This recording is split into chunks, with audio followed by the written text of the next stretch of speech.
राज्यसभेवरून काँग्रेस आणि ठाकरेंची शिवसेना यांची चर्चा झाल्याची माहिती.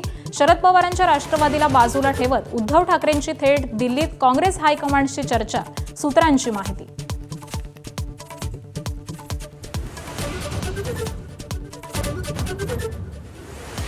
उद्यापासून विधिमंडळाचं अर्थसंकल्पीय अधिवेशन. आज मंत्रिमंडळ बैठक आणि सत्ताधारी विरोधकांच्या पत्रकार परिषदा. दोन्ही सभागृहात विरोधी पक्षनेता नसलेलं हे पहिलं अधिवेशन.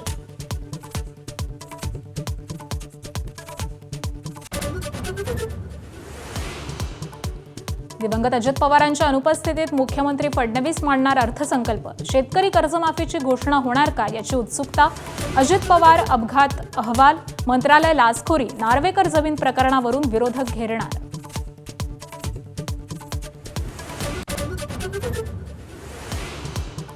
शरद पवार पुन्हा रुग्णालयात दाखल. अशक्तपणा जाणवत असल्यामुळे पवार रुबी हॉल क्लिनिक रुग्णालयात. 15 दिवसात पवार दुसऱ्यांदा रुग्णालयात.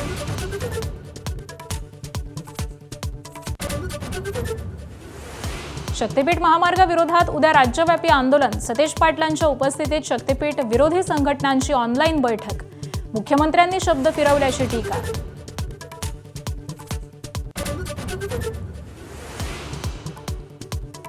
मुंबई पुणे एक्सप्रेसवेवरती 32 तासांच्या कोंडीत अडकलेल्या वाहन चालकांना टोलचे पैसे परत मिळणार.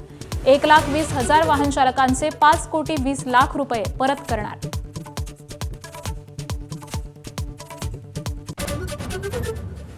T20 विश्वचषकाची लढाई सुपर 8च्या वळणावर. भारताची गाठ तगड्यात दक्षिण आफ्रिकेशी.